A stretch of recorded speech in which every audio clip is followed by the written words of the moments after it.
Good morning, everybody in Viewerland, and welcome to the Monday edition of the Rundown. My name is Mike Boworski, and I will be your primary host. But I don't do this program by myself. There's a secondary host that does it along with me.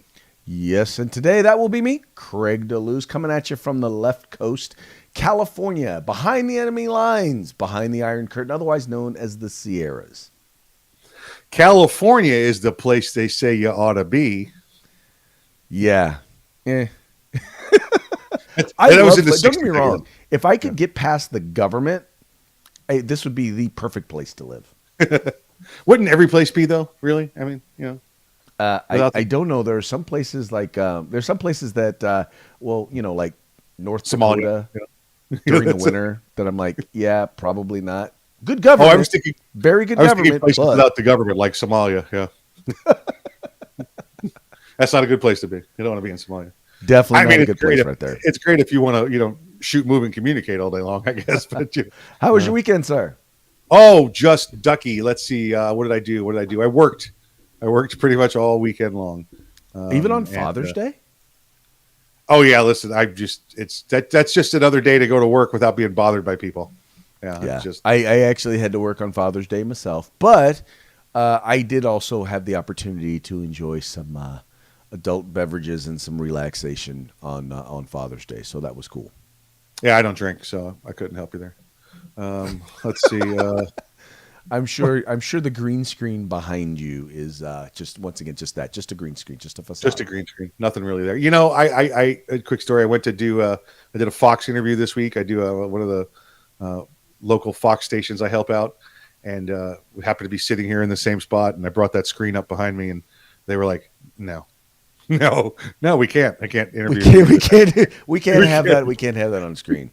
I had to go get a flag, hang it in front of it, and all that. And she's like, change your green screen. I'm like, it's not. It's like you can have tons of guns, but you can't have alcohol behind you. Yeah. Oh, that's what she asked. She goes, "Can you put some guns or something up there instead?"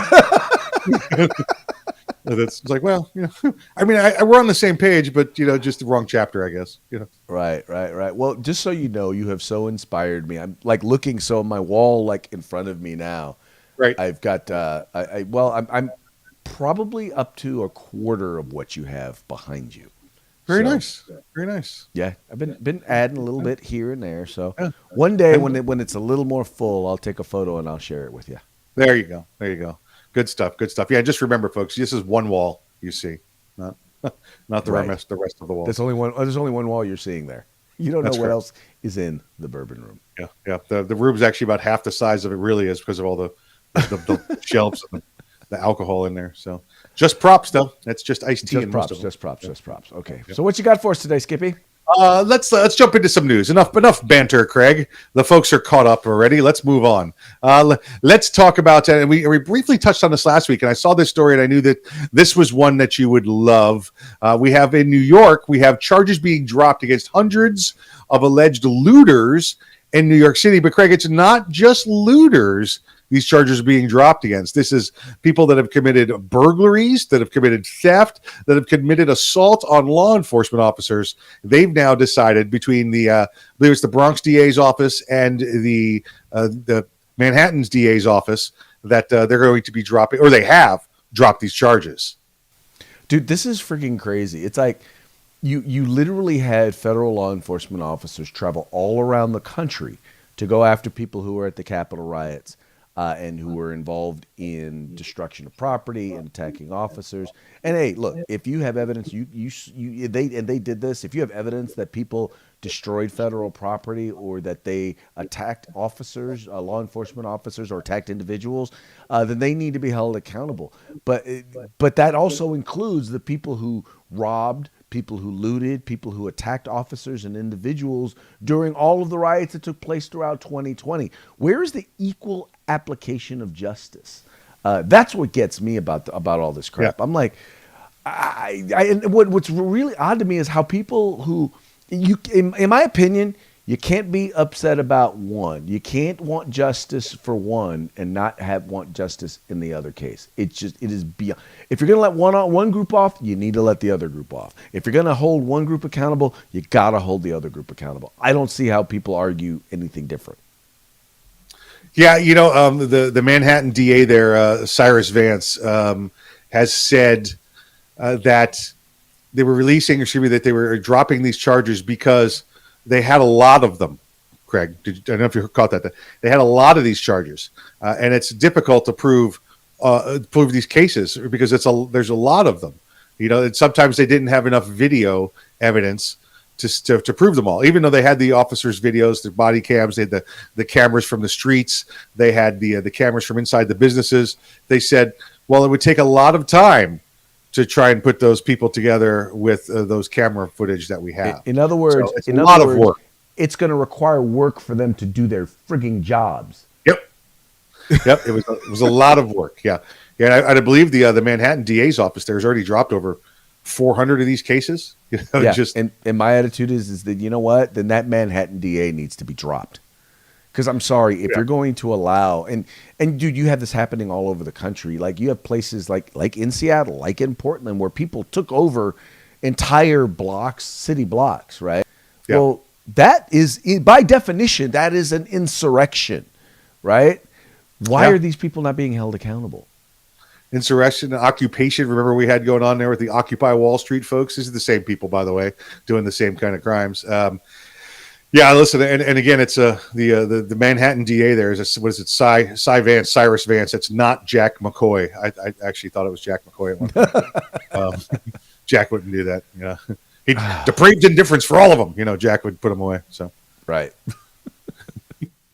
All right. Enough picking on New York City fictional characters. Let's move off to Colorado. Colorado, and this is another topic that we talk to you a lot about here. Not Colorado, just preemption and gun laws. I want to explain to you what preemption is, Craig. If I step on the tongue here, make sure you fix my words for me. Preemption basically is the state says to all of the municipalities, all of the counties, all of the subdivisions that have the ability to enact laws within that state's jurisdictional boundaries, they say, sorry, only the state gets to create firearms laws. What this keeps from happening is a patchwork of firearms laws as you try to exercise your Second Amendment rights in that state. Say you started at one end of the state it was legal to conceal your Glock 19, and as you travel up the interstate, never leaving that interstate, you cross into 17 other jurisdictions and 17 other different interpretations or different types of laws surrounding how you can carry and exercise your Second Amendment rights. The state says with preemption, no, only one law. Did I get that right, Craig? Oh no, you got it perfectly, okay. And that's vitally important. And I think people who want to pass gun laws in their particular city don't understand that. Look, people travel all across the state, right? Yeah. And if you have different laws in different cities, you don't know. As an individual, as a gun owner, you don't know if you're violating the law or not. A great example is in California. You have some cities, San Francisco specifically, where it is illegal to use or to possess. Oh gosh, why am I all of a sudden now I'm forgetting? Hollow points, Swords. Right? It's illegal to have hollow points. So, but you can legally carry a firearm there if you have a California concealed carry permit. But now what happens if you have hollow points? Now, all of a sudden, if you don't know that they're illegal in that particular city, you can be guilty of a crime and not even know it. Because, who can be expected to know specific gun laws in specific cities? Craig, what's the big interstate? I know you got the PCH. What's the big interstate that runs north and south in California? For us, that would be north and south. That would be I-5. I-5 or the 101. All right. Imagine if the I-5 from south end to north end, several hundred miles long, had no speed limit signs. Imagine if it had no speed limit signs, but every jurisdictional line you cross gets to change the speed limit. Right. So it might be 35 in some, 75 in others, but you don't know. You've just got to drive and hope that you know what the law is and you're not breaking it. And that is the best example I have ever heard, because you're right. There's no speed signs. There's nothing telling you what the law is. You just have to guess in this particular case. And as far as you know, you're complying with the law. Correct. Yeah. Well, listen, I know where I live. It's 65. So I was driving 65. I didn't realize you had 35 here. And could I have researched it ahead of time? Sure, I could have, but I didn't realize my grandmother was going to be sick in San Francisco, and I was going to have to drive there today.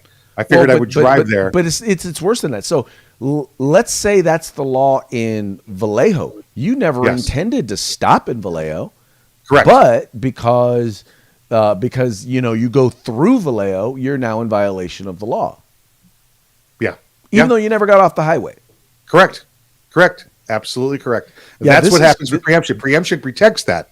And right. In Colorado, they've decided, we don't need that. We're going to do away with it. We're going to let individual cities come up with their own patchwork of laws. And a couple of the cities have already said, oh, good, we're going to ban assault weapons. Come on. Right. We want to go through this. Is this what you want, Colorado? Do you really want to be the patchwork of crappy laws? Or does it not matter because you got you're so far and deep into all your other corruption there that it doesn't matter anymore? Colorado went from this great conservative state to wow, people are getting the hell out of there. I mean, people have left Colorado, moving to Texas. That's the big deal. It's been Californicated. Yeah, there you go. There you go. Yeah. So that's why preemption is important, and we suggest that you support your elected representatives and let them know. Even if you're not in Colorado, I'd politely contact them and let them know how you will not be coming to their state anymore to spend your visiting tax dollars. Nope. No need to go there now. No, definitely not. Another state that's got some issues, let's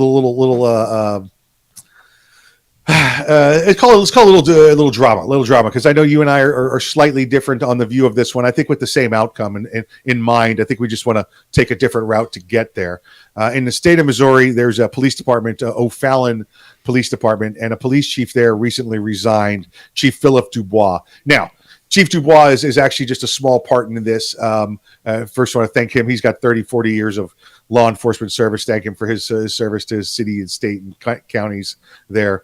But he just brings attention to a new law in Missouri that was passed, House Bill 85, the Second Amendment Preservation Act. Now, I know the governor signed it, Craig.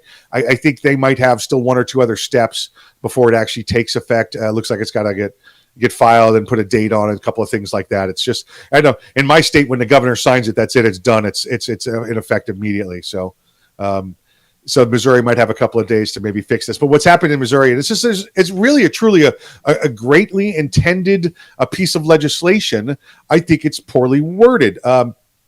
This does everything that we've seen around the country going along to preserve and protect the Second Amendment. Feds can't come in and enforce federal gun laws. Let's see, the state will not help the feds enforce that. The state will not allow unreasonable or illegal, unconstitutional gun laws to be performed in their state. So it's done some really good things. The one thing it's done, and I think it's tried to address red flag laws, but I think it's done so in a very poor way. So what's happening right now is it's taking away the immunity, whether it's the sovereign immunity or qualified immunity, depending on what it's called in your jurisdiction, of law enforcement officers that seize firearms in the performance of their duties. Now, again, I'll say this. Red flag laws, before we even get any further in this, red flag laws are crap. There's no due process. They're illegal. They're unconstitutional, and they should be gone. And I agree with that. However, this law does not put in there some of the exigent circumstances law enforcement may have to go through, and they temporarily seize a firearm. And Craig, and I think that's where you and I disagree on this. I think those should be in there before this law is passed. I think it should be a good law that should be written correctly rather than a good intended law that's passed without the proper corrections. Okay, so on that, I think we don't disagree. I'm like this. I will always, I tend to err in favor of protecting individual liberty. So I'm like, my attitude is, quite frankly, I don't think this was something worth resigning over. I think it's a bill that is, after reading it, and you and I actually read this measure, talked about it, and I think we agree. Yeah, the wording on that particular section could be better.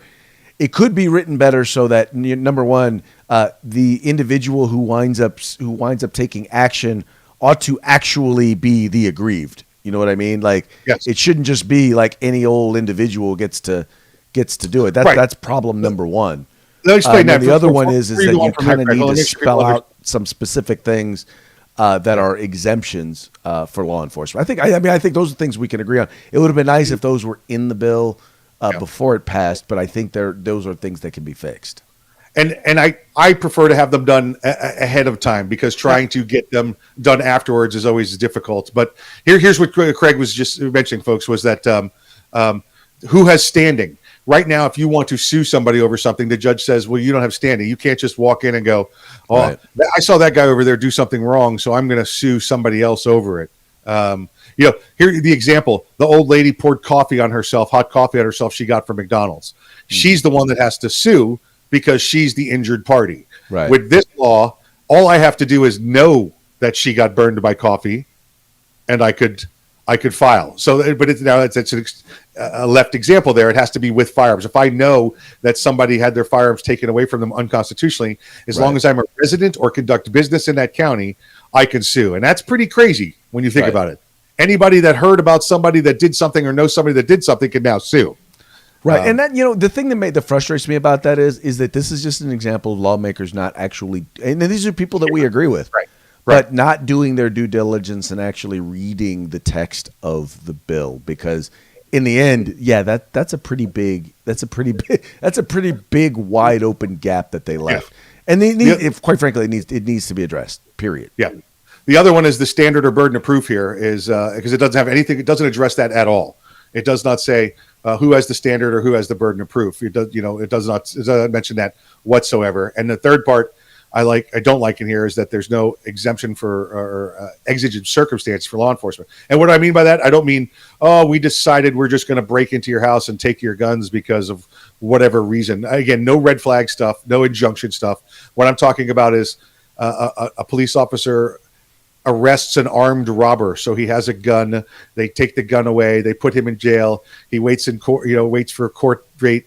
6 months later, the victim in the crime is killed in a car accident. So you no longer have a victim to your crime. So the state's going to dismiss it. Well, then the bad guy comes back and says, well, now I'm suing you, individual officer, because you took my gun away from me and I was never convicted of a crime. Right. And now this I think part of that is an assumption that the judge is going to hear the case and determine whether or not there's merit, and it's basically putting trust in the judge doing the right thing. Correct, but remember, I don't know if I trust them to do the right thing. The judge has no The judge has no standard to which to guide him, and that law enforcement officer. Let's say it was in a town of 5 cops. Now that cop's coming off the street for how many hours or how many days to deal with that nonsense? So the rest of the city is down one officer. Because we can't write a law correctly, we need to make sure these, again, my opinion, these things are written correctly before we put pen to paper and sign them. Yeah, well, I've seen it happen both ways. Nine times out of 10, it's the gun owner who winds up getting screwed on these particular measures.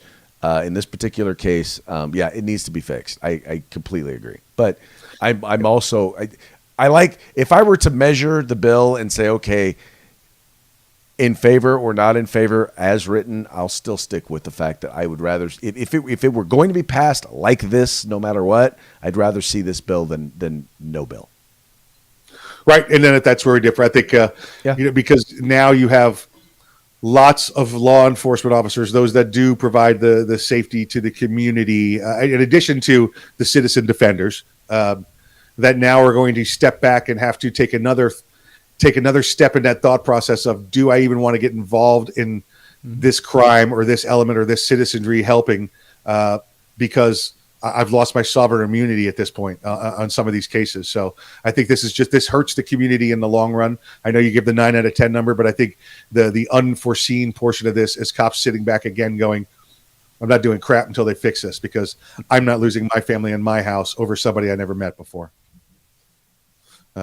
Let's move on to the next one, the McCloskeys. We talked with you about the McCloskeys, and we've tried to keep you up to date on the McCloskeys. This is Mark and Patricia. It's Patricia or Pamela, I forget. The couple from St. Louis who defended their own homes, stood out on their front yard with their AR-15, and she had her little, I think it was a Bursa pistol, when the rioters a year ago in St. Louis tried to break into their neighborhood. They tore down a fence to go visit the mayor's old home where the mayor used to live. Remember we talked about having correct information? This is another case of, that we tried to go visit the mayor's old house to let him know how we feel. Well, that's wonderful. So you guys don't even know how to use the Google, but you want to come in here and start a riot. Got it. Let's see. So their case was dismissed last week. Well, it was pled down. The felony charges were dismissed. They pled to misdemeanors. And Mr. McCloskey here, again, prominent attorneys in the area, and he got charged with, or he pled to, I think it was I'm trying to remember, like an assault with a firearm or reckless display. All these are all ones that would count, depending on what your state terms it. In Missouri, it's assault in the fourth degree. When talking with the attorney general there and the state attorneys, they said, well, what does that mean? Because he's a civil attorney, not a criminal. He said, what's that mean? She said, that means that you had a firearm and possibly at least one person could have been hurt. And he said, oh yeah, no, that's exactly why I was there with the firearm. So I'll plead guilty to that because that's what I did. I'm not pleading guilty. I'm pleading, yes, I did it. And they gave him a $500 fine and he lost his AR rifle. That was part of the deal, was they kept the rifle. Right. Same with the wife. She paid, I think, like a $2,000 fine, though, and they kept her firearm. And McCloskey said, yeah, you can keep our firearms. No big deal. We don't have a problem with that. And the day, I think this happened on Friday, Craig. They pled, they paid the fine. Saturday, guess where they went? Right there. They went to the gun show, baby. He got himself a new AR, Right. Exactly, because he did not give away, because he was not convicted of a felony, he still possesses his right to keep and bear arms. Absolutely right. So he went and got himself notice the trigger discipline this time. Exactly right. Nice. I think the only issue I have with any of this is that, Craig, what's the old saying is, if we penalize people for crimes with fines only, then committing crimes will be nothing to the rich. Exactly. Because, imagine this. Imagine it's just common citizen, you or me. I mean, would I be able to afford? I mean, how could the average person imagine you're low? Could you go and just replace a firearm? And there are many people who, if they had to pay a fine and had to surrender their firearm. One, they'd be hard pressed to come up with the money for the fine, but then secondly, you may have removed or taken away their only means of self-defense. So you're right, 100%. The reason why this guy settled for this plea and the reason why it's okay and it works for him is because, he's got the money to go out and buy another one. Yeah, listen, he had a $500 between him and his wife. They had $2,500 in fines, and they lost about $1,500 worth of firearms that they had to replace. Right. So $4,000, or probably what these two spend on lunch for the week. Right? It's just, so that's the thing. Again, and by the way, they're also attorneys, so it's not like they had to hire an attorney. Right. If the only penalty is a fine, then those that are well off will never have to face the music. That's all there is to it. It's the I remember in Pennsylvania when they did this at one point, they were putting the prices of the speeding fines on the speed limit signs. So if it said speed limit 65, and it said if you're going 75, it's $150. If you're going 85, it's $200. Okay. I mean, I'm in a rush and I can afford that. So stop me. Well, and, it's funny in California because whenever you see the face value of a ticket, it's probably going to run you at least 2 to 3 times that because they add all these fees and everything on top of it. It could be anyway. Yeah, justice based on fines is not justice because once again, the wealthy can afford to pay the fines. Exactly right. All right, moving right along. Let's talk about. Oh boy, you know what? I'm going to let you say her name because I get a little bile in my throat when I mention her name. Are you referring to Debbie Wasserman Schultz? Her. Let's talk about her. I'm sorry, I have a bad taste in my mouth. I feel like I threw up in my mouth a little bit. I can't do it. I can't say it. She's. Listen. I'm in a state where she is. She's not my U.S. representative, but she's always popping up somewhere, and she is one of the. I'm in a state with. Look, I've got Maxine Waters, Nancy Pelosi, Adam Schiff. I could go on and on. It just gets worse. So.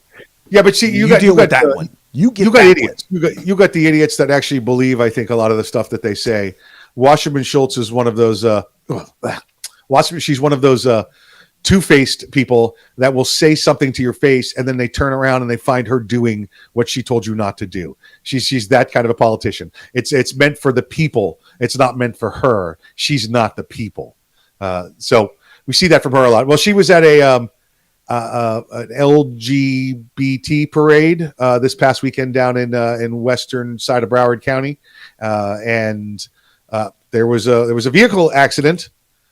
What we know now is a vehicle accident, which we kind of knew at the time was a vehicle accident, where one of the parade members, choir members, I guess, lost control of their pickup truck, and he killed a parade goer with the pickup truck. Well, immediately, this was picked up by the mayor down there, calling it a terrorist act against members of the LGBT community. And I'm pretty sure the mayor knew that the choir member, or that the gentleman was a choir member, and we had the gay pride flag in the vehicle, and of course it's reported as Deborah Wasserman Schultz within inches of losing her life. The vehicle nearly came within inches of striking her. Craig, how many inches is she inside the back of that convertible there? Well, the funniest thing, I'm looking at the vehicle, and I'm looking at the thing, and I'm like, well, okay, so first of all, if she was inside the car, then the car clearly was not within inch. It may have been within inches of the vehicle she was in, right? But it was not within inches of her. But all of that having been said, I'm reading this entire story, and why is this whole story about Debbie Wasserman Schultz and not about the individual who lost their life or the idiot who drove into? I mean, you notice they're not talking about the idiot, the guy who drove into the people, because he was in such a rush to be a part of the parade. Yes. And in the end, that's what it came down to. It was not an attack. It wasn't a terrorist attack. It was an individual who was just so excited and had so much pride that, he was going to run over some of his fellow choir members. Yeah, it looks like it lost control of the vehicle. Something happened, and this went on. But again, this story is about the threat to Deborah Wasserman Schultz. Right, and because ultimately what it comes down to is this, Mike, is the whole thing is they have to make people who are conservatives, they have to make you and I into a threat. We have to be the threat. In this case, it's straight white males. Well, I'm not a white male, but it's straight males, straight people, whatever it is, conservatives. We have to be a threat. And so they bring up stories like this. They promote stories like this in order to, make us look bad, so that when someone does finally do something, or it gives them a reason to then silence people who may disagree with them politically. Yeah. Again, this started as a terrorist attack on members of the LGBT community, and then when they find out it's actually not only a member of the LGBT community, but one of the parade participants. I'm not talking about people just carrying flags. This was a guy in the chorus. He's there. He's part of the organizers of the parade. Right. And now that that's been realized, none of that's a fact. The story here is like all of a sudden, oops. Yeah. We're worried about the safety of Deborah Wasserman Schultz. Yeah, crazy, ridiculous. Oh well, Craig. So what can you do? What can you do? I know what you can do. You can vote her out, Broward County. I think Broward County needs to. We need to have them secede from the state of Florida, and we'll give them to, I don't know, Belize. Belize can have them. Let them have them. We need to get rid of them. So let's see here. What else we got going? Oh, Craig, we're down to the parting shot. It's the parting shot portion of the day. But before we get to the parting shot portion of the day, we need to mention what's coming up later in the week. We've got Ooh, that's loud. We've got Freedback Friday coming up later in the week, and that'll be on Friday, just so you know. We're going to be giving away an upper receiver from our good friends at Gorilla Machining and a lower 80% piece of aluminum from Grid Defense. And I think this is the last one. I've got to check and see if what we're going to be doing next. But I think this is the last one we have for now. So this is going to be a good one. Get with this on Friday. You're going to have to comment. You're going to have to comment during the program, and the best couple of comments or the most engaged person is going to get themselves a nice free, bookends. Bookends is what you could use them for, I guess. So nice. All right, Craig. Let's move into the parting shot for the day. Now, this is what Mr. McCloskey bought. He bought himself a nice AR-15 rifle and it's described here rather well for you folks. You can see that it has certain parts on it. One for comfortably holding freedom, one for stabilizing the flow of freedom, one for maximizing the range and the power of freedom, one for controlling the amount of freedom. It's just all about the freedom, folks, and the Second Amendment. And I really thought this was appropriate because Mr. McCloskey went in and said, hey, you want to seize my rifle? I got you seize your rifle right here, pal. I'll take one order of freedom, please. That's it. Yep. So that was pretty good. I love how he did it. Oh, by the way, he's also running for senator out of the great state of Missouri now. He's been motivated enough to take part in the political process. And listen, why not take the free publicity that the attorney general and the state attorney there gave you? Exactly, man. Once again, ultimately, the AR-15 has become more than just a rifle. It's become more than just it is now a symbol. It's a symbol. It is literally a symbol of freedom, and the arguments over it. When you look at, for example, the case that was just won in the Ninth Circuit, based on the assault weapons ban, overturning the assault weapons ban in California. It's literally where, in most of these cases, the government has no idea what they're talking about, no idea what they're doing. Right. They just want to tell us how to live our lives. They don't know exactly. They can't tell you what an assault weapon is. And when they do tell you, when they do give you specifics like they did in California, you're able to show that, none of those things actually make the firearm more deadly. None of them actually make it worse, or literally all they do is they make a gun do what guns do. That's right. And in the end, it's about, look, you don't get to just arbitrarily pass laws by simply saying, oh, that's a scary gun and we want people to feel safe. No, you don't get to just subvert my rights like that. And that's what the AR-15 has turned into. That's why I think I appreciate that our parting shot even more. All right, it was a good one. It was a good one. I like it. It went well. So folks, thanks for joining us. Make sure you like, share, subscribe. Craig, where do they have to do that? Where should they do it? Just go. All you got to do is go to therundown.us. That's therundown.us, and you can subscribe right there. Also, Facebook, YouTube, Twitter, all Instagram. Please like us, follow us, and share with friends. Subscribe. Let your folks know to do the same.